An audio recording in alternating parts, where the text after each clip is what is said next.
안녕하세요. 결혼한 지 12년 만에 시집하고 영 끊어버린 40대 여성입니다.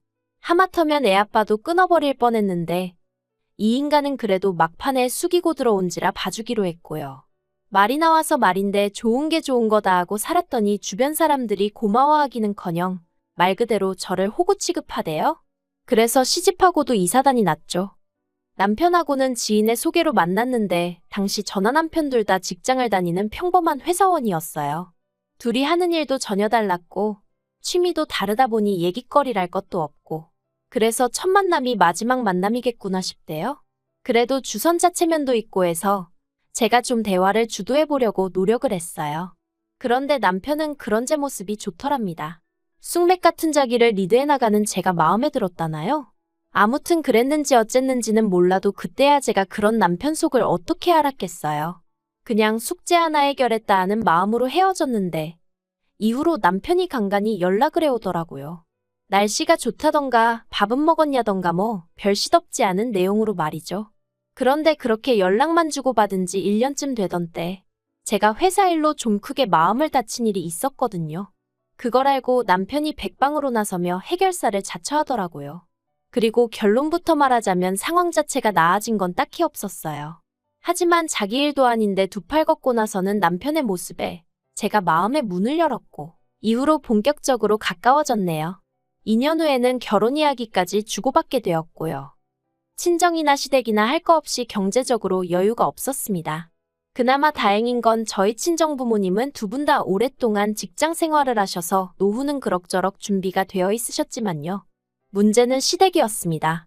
아버님은 평생 한 번의 대박을 노리며 이 사업 저 사업, 며느리로서 이런 표현이 적절하진 않겠지만 소위 껄떡대기만 하셔서 제대로 돈을 벌어오신 적은 없다고 들었어요. 반면에 어머님은 공장도 다니셨다가 식당 일도 하시다가 지금은 지인들이 불러주면 가서 집안일 좀 도와주고 그렇게 당신 용돈벌이를 하시는 정도였죠. 그렇다 보니 남편의 경우 총 4남매로 남편이 장남이었고 아래로 시동생 하나 어린 신우 둘이 있었는데 각자 번 돈에 얼마씩 각출하여 시부모님을 도와드리는 상황이었습니다. 그러니 결혼할 때 시부모님한테 경제적 지원을 바란다는 건 솔직히 꿈도 못 꿀 일이었죠. 친정에서도 해줄 형편이 안 되다 보니 딱히 서운할 것도 없었고요. 그런데 없으면 없는 대로 하자 그렇게 마음을 먹었는데도 남편이 모아둔 돈은 제가 모아둔 돈의 절반치밖에 되질 않았어요. 저는 대단한 차는 아니었어도 차도 한 대 있었지만 남편은 없었고 그런데 사실 연애 때는 남편이 이 정도로 준비가 안 되어 있는 줄은 꿈에도 생각을 못 했거든요. 그렇다 보니 좀 짜증이 나더라고요. 지금이야 반반 결혼이니 뭐니 그러지만 그때만 해도 그래도 남자가 집까지는 아니더라도 좀 더 해오는 분위기는 있었으니까요. 하지만 이내 그마저도 남편을 탓하지 않았습니다. 사람마다 뭐 서로 다른 사정이 있는 거라고 생각하기로 한 거죠. 그런 것 따진다고 없는 게 갑자기 어디서 생겨나는 것도 아니고. 남편 직장은 야근이 잦았기에 남편 직장에서 먼 곳에 집을 구할 수도 없었어요. 그렇다 보니 위치를 선택하고 대신 집 사이즈를 줄일 수밖에 없었죠. 그래서 원룸 전세로 신혼살림을 시작했습니다. 그리고 이후로 정말 알뜰살뜰 열심히 살았습니다. 애라도 생기면 원룸에서 낳아 키울 순 없으니 어떻게든 하루라도 빨리 방두개는 있는 집으로 이사를 가야겠다는 생각뿐이었거든요. 그리고 결혼한 지 1년 좀 넘었을 때 예상보단 조금 일렀지만 어쨌든 눈에 넣어도 아프지 않을 딸애를 임신했습니다. 입덧도 심하고 몸도 힘들었지만 한푼이 아쉬웠던 시기라 출산 직전까지 정말 꾸역꾸역 출근해서 일했어요. 친정부모님이 얼마라도 생활비를 보태줄 테니 관두라 하셨지만 친정부모님 주머니 사정을 뻔히 아는 마당에 넙죽 감사합니다 하고 때려칠 수 없었으니까요. 참고로 이때도 시댁에서는 별말은 없으셨어요. 사실 결혼할 때도 크게 반대를 하신 것도 아니었지만 그렇다고 얼마나 저를 반기셨던 것도 아니에요. 다만 보태주지는 못한다.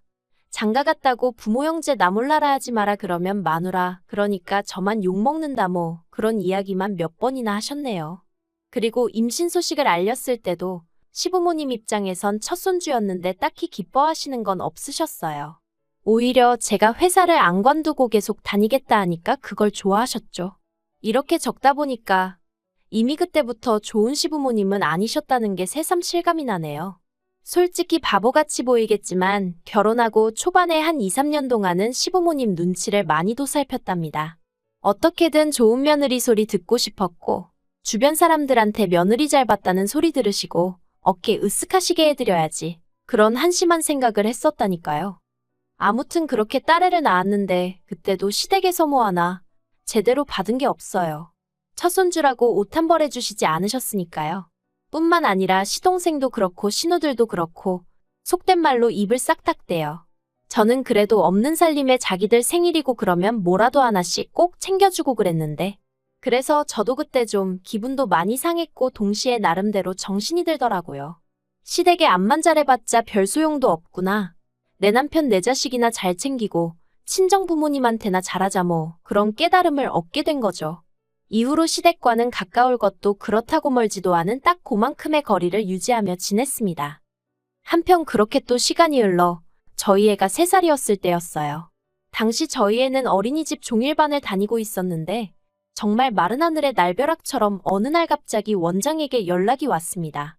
갑작스레 이민이 결정되어 폐원을 하게 되었다고요. 정말 눈앞이 깜깜했습니다. 그나마 다른 학부모로부터 30분 거리에 어린이집이 하나 더 있다는 얘기를 들었을 땐 잠시 한숨 돌리나 싶었지만 그마저도 자리가 없다. 최소한 반년은 기다려야 한다 하니 정말 미치고 팔짝 뛰겠더라니까요. 그래서 결국 고민 끝에 저는 어머님께 도움을 요청했습니다. 친정은 저희가 사는 곳에서 멀기도 했고 친정어머니께서 허리디스크 수술을 받으신 지 얼마 안 되셨던 때라 아이를 봐주실 만한 상황이 못 되었거든요. 그런데 이렇게 사정을 설명했음에도 어머님은 정말 단칼에 거절을 하셨어요. 허리 수술을 받았다곤 해도 집에서 놀고 있는 거 아니냐, 그런 친정애미 두고 왜 당신한테 이러냐면서 친정애미 고생하는 꼴은 보기 싫고 먹고 살자고 일하러 다니는 시애미한테는 시켜 먹어도 될 것 같냐는 한마디로 억지를 부리시며 말해요. 정말이지 너무 서럽고 서운하대요. 제가 저 편하자고 봐달라는 것도 아닌데. 그런데 여기서 끝이 아니었습니다. 신우들이 번갈아 가며 전화를 해서는 자기들이 오히려 서운하다며 난리를 치는 거예요. 자기들이 가만히 있으니까 자기들 엄마가 만만해 보이냐면서. 그러면서 한다는 말이 솔직히 저희 남편이 결혼하고 나서는 어머님 용돈도 매달 드리는 20만 원을 제외하곤 단돈 10,000원도 더 안 쓰더라며. 결혼 전엔 안 그랬다. 툭하면 시부모님 모시고 외식하러 다니고 쇼핑도 다니고 그랬다. 자기들 오빠가 저 때문에 그렇게 변했어도 어머님도 그렇고 자기들이 다 참아준 건데 이제 애까지 맡기려고 드냐면서 진짜 너무한 거 아니냐고. 정말이지 저도 사람인데 기분이란 게 있잖아요. 어머님이 거절하실 때만 하더라도 그래도 어떻게든 어머님도 나름 서운하셨으니 그렇게 말씀을 하셨겠거니 하고 넘어가려고 했는데 어린 신우들까지 쌍지팡이를 짚고 나서서 목에 핏대를 세우니 저도 너무 열받는 거예요. 그래서 제가 알겠다고 했습니다. 무슨 말인지 잘 알겠는데 싸가지 없는 태도는 좀 고치라고 한마디 덧붙이긴 했지만요. 그리고 제가 이렇게 말했다고 또 난리가 났었지만 아무튼 이때 제 나름대로 마음속에서 상종 못할 사람들이란 생각에 시집 식구들에 대해서 어느 정도 제 마음의 끈이랄까? 그걸 끊어냈어요. 결국 저는 회사를 관뒀고 이후로 집에서 할 수 있는 작은 사업을 시작했습니다. 지금이야 워낙에 흔해졌지만 그때만 하더라도 다른 나라에서 물건 떼다가 온라인에서 파는 게 막상 하는 사람이 많지는 않았거든요. 그래서 이거 잘만 하면 내가 회사 다닐 때만큼은 벌겠네 싶어서 무턱대고 뛰어들었죠. 다행히 남편도 딱히 반대하지 않았고 제가 어디 안 가는 걸 딸애도 알았는지 이후로는 한껏 얌전해져서 집에서 일하는 게 그렇게 어렵진 않았어요. 그런데 저희 애가 초등학교에 들어가던 시기, 그러니까 제 사업도 어느 정도 안정권에 들었었던 그해, 두 신우 중 1살 많은 신우가 결혼 상대를 데려왔어요. 어디 회사 다니는 남자라면서 신우가 그 남자 좋아하는 게 아주 얼굴에 쓰여 있더라고요. 그런데 그렇게 가족 인사를 마치고 어머님이 저더러 따로 얘기 좀 하자 하시더니 신우 시집 갈 때 얼마나 대줄 거냐는 거예요. 황당해서 제가 얼마나 대주냐 했습니다. 그랬더니 그러면 맞이가 돼서는 동생 시집 가는데 한 푼도 안 할 거냐 그러시는 거예요. 그래서 축의금을 말씀하시는 거면 100만 원 생각하고 있다니까 어머님이 해도 너무한다면서 그러지 말고 2천만 원만 내놓으라는데 제가 그럴 돈이 어딨냐 했습니다. 실제로 저희는 직전에 있는 돈 없는 돈 싹싹 긁어모아 아파트로 이사를 했었으니까요. 그런데 어머님이 이사한 아파트에 대출이 없지 않냐면서 그거 담보 잡아 대출 좀 받으면 되는 거 아니냐 하시는데 황당한 걸 넘어서서 화가 나더라고요. 우리한테 해준 게 뭐가 있으시다고 이렇게 당당하게 돈 달라 소리를 하시지 싶은 게. 그리고 불현듯 예전에 어머님이 제 부탁에 칼같이 거절하시던 그 얼굴이 떠오르면서 저도 모르게 싫어요 소리가 입 밖으로 나가버렸네요. 이때 남편하고도 처음으로 크게 싸웠습니다. 남편은 아무리 그래도 그렇지 자기 체면도 있는데 그렇게 어머님한테 말하면 어쩌냐며 저를 탓했고 저는 그런 남편에게 그간 마음속에 쌓여있던 응어리를 내보이며 내가 이렇게 당할 때 당신은 뭘 했는데 이제 와서 어머님 편을 드느냐고 미친 듯이 화를 냈죠. 남편이 말하길 제가 그렇게 화를 낼 수 있는 사람인지 그때 처음 알았다면서 아무튼 결국 남편이 미안하다며 신우 결혼에는 100만 원도 안 해도 된다고 저를 어르고 달랬고 그렇게 넘어갔습니다.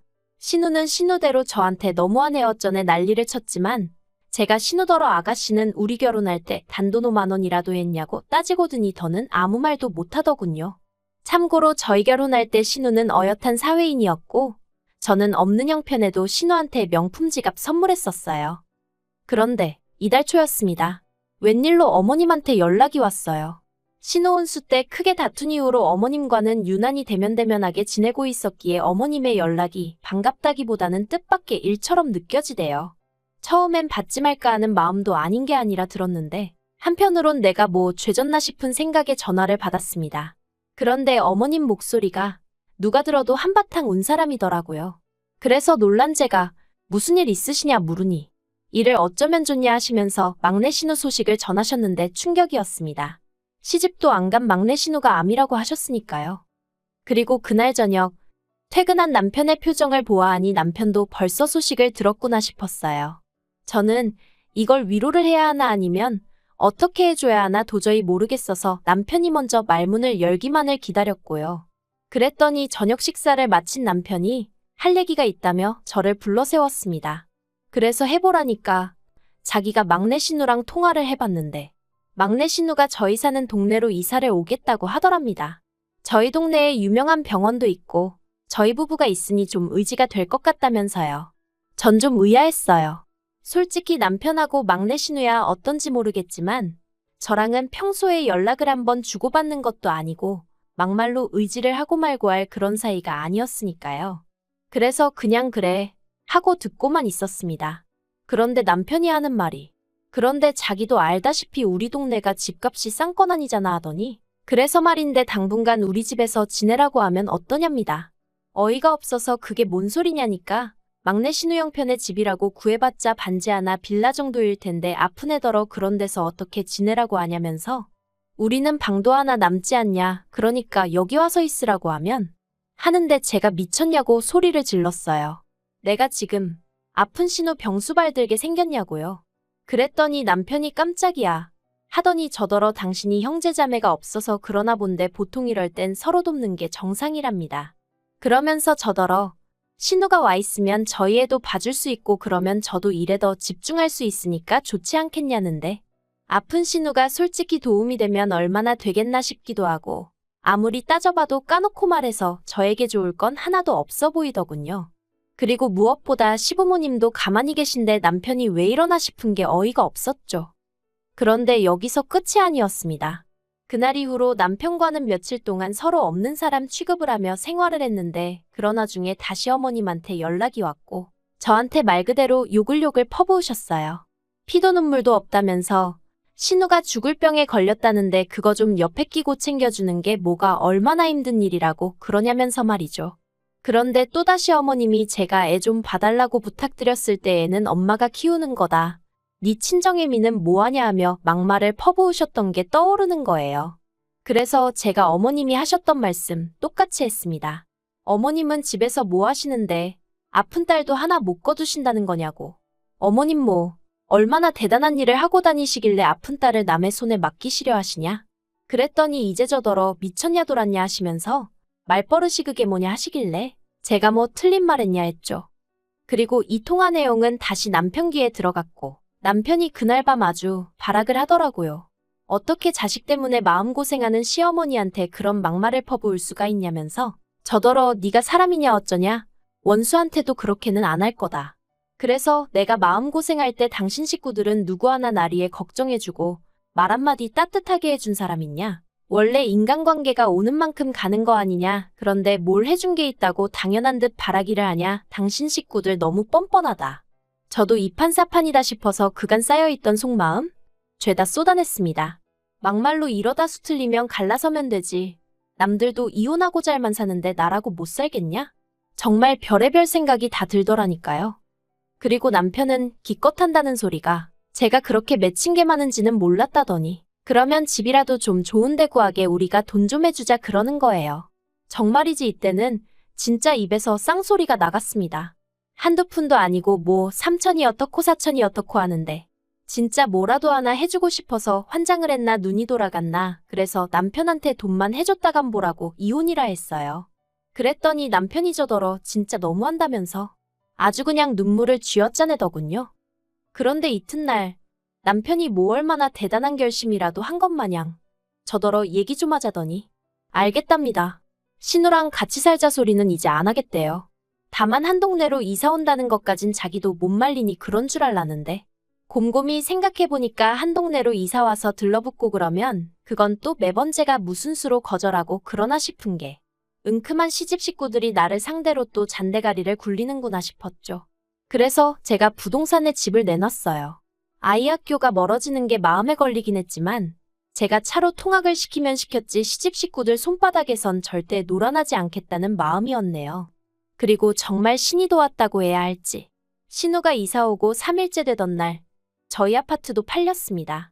제 예상대로 남편은 한 동네 살면서 저녁 정도는 같이 먹자며 신우를 집으로 부른 상황이었는데 그 식사 자리에서 제가 남편에게 말했어요. 여기 오늘 팔렸고 우리 언제까지 집 빼줘야 된다. 그러니까 이사갈 준비해라. 남편하고 신우 얼굴이 허옇게 질렸다가 남편은 그게 갑자기 무슨 소리냐며 소리 지르고 저더러 너 이렇게 내 뒤통수 치라고 내가 아파트 명의 네 명의로 해준 줄 아냐며 악을 쓰길래 해주긴 누가 해주냐 아파트 사는데 네 돈보다 내가 번 돈이 더 많이 들어갔다 하고 저도 악을 쓰고 신우는 신우대로 울고 짜고 그리고 이 일로 저는 정말 온 시집 식구들에게 욕이란 욕은 다 먹었고요. 어머님은 남편더러 저 같은 거랑 이혼하라셨는데 정작 남편이 이혼만큼은 안 하겠다고 버티대요. 저도 애 때문에 이혼은 솔직히 엄두가 안 나면서도 남편이 하자고 들면 그냥 해버릴 작정이었는데 말이죠. 아무튼 어머님 입에서 이혼 소리가 나올 때마다 어머님한테 그런 소리 마시라며 화를 내는 걸 보니 저 인간도 어지간히 마음이 복잡한가 싶기도 하고 그런데 그러나 중에 아픈 막내 신우가 저희 남편더러 마누라 하나 못 튀어잡냐며 아주 기어오르더라고요. 직장생활 그렇게 해서 돈도 못 모아놨냐. 다른 집은 장남들이 동생들 결혼까지 시킨다는데 오빠는 우리를 위해 해준 게 뭐가 있냐. 아무리 아픈 사람이라지만 그래도 위아래 없이 대들어대니까 남편도 자기가 이런 애 때문에 이혼 얘기까지 오가며 저랑 싸웠나 싶었나 봐요. 결국 며칠 전에 저한테 이제 시부모님이고 자기 남매들이고 다 관심 끄랍니다. 자기도 그냥 속 시끄러워 못 살겠다면서 우리가 왜 다른 사람들 때문에 이렇게 힘들어야 하냐고. 우리나 잘 살자 그러는데 이 인간이 갑자기 왜 이러나 약 먹었나? 별 생각이 다 들대요. 그래도 어쨌든 일단은 다행이다 싶어요. 말이 쉬워 이혼이지. 정말 솔직히 이제 곧 사춘기일 딸한테 이혼한다 소리를 어떻게 해야 하나 눈앞이 깜깜했거든요. 이건 뭐 막내 신우 덕분에 우여곡절 끝에 사이가 다시 좋아진 것 같아서 고맙다고 해야 하나요?